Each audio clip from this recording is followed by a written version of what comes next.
OMG. Who is watching this crazy episode of Family of Fiance, Candice and Corey?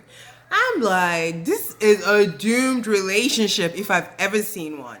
First, they walk in, off the bat, they're talking about infidelity. And I'm thinking, okay, it's a 5-year relationship. Maybe it was like in the beginning. But this Negro has literally been he's not even infidelity at this point. It was a whole full-blown Martel Holt type of relationship. 2+ years before the engagement and during the engagement. Like, bro. Then the doctor or the counselor is asking, so do you think he's done? She's like, I think so. All hesitant, knowing fully well he's not done. Then they ask him, he doesn't even answer, which is like red flag galore. I'm like, girl, why are we here? Then their introduction continues, and she's like, oh, I have a 12-year-old son. I wish he was more of a parent to him. You've dated this man for 5 years, and you're still begging him to be in your son's life? Like, you deserve all the crap he's giving you. Like, your son's relationship should be non-negotiable. And the fact that you're negotiating that with this Negro makes me know you're crazy. Then we see her beautiful family. Her brother is hot, but I don't know. Then you see his family. They're all like normal people. They are reasonable, because once they get in, the best friend off the back is like, well, what I'm worried about is the infidelity. And everyone in the family is like, say, what now? Apparently she's been hiding this nonsense.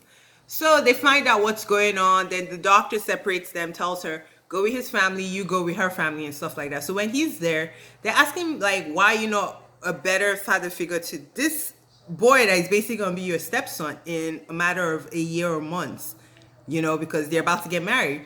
He doesn't really have an excuse. He's like, well, I never saw a 2-parent household. But boy, you are old enough to know what it is like to be a man, if you want to be a man. We'll talk about being a man later on when he goes crazy on Candice's brother.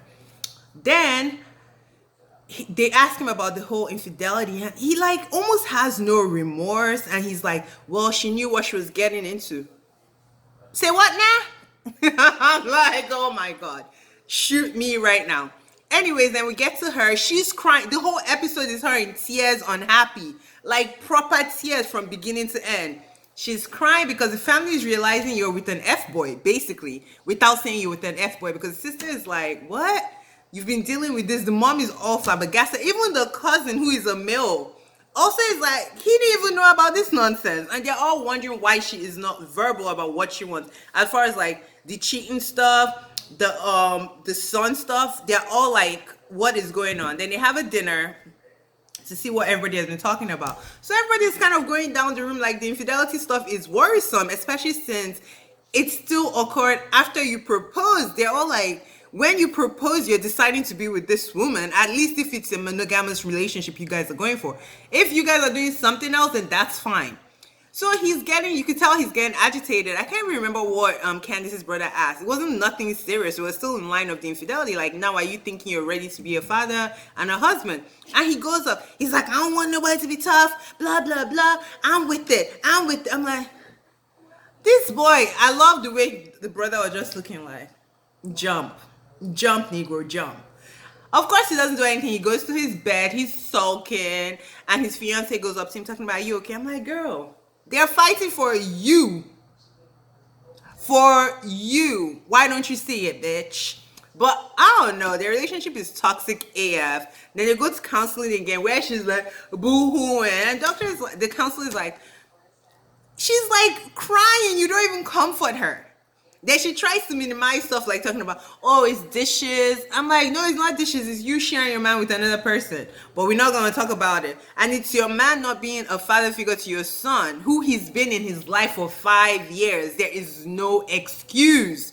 And the fact that you're not even sure if this man will actually stop cheating on you. Oh, there was one part I forgot when he was with the family talking about, so are you done with the cheating? The family of the girl was asking. And he's like, for the most part. I'm like, what is the most part? Explain that to me.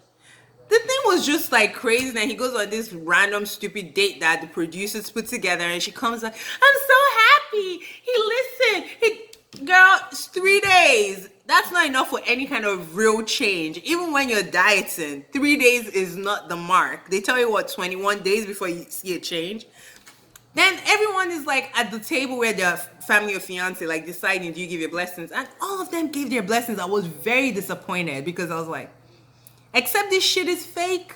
If this was my real sister or my real daughter in real life or my real best friend, I'd be like, bitch, you marrying the ops. Like, this is stupid. You're gonna be broken up. He's gonna be cheating. But the good news is that they said they'll marry next year. So hopefully he cheats before then so she could leave. Like, why?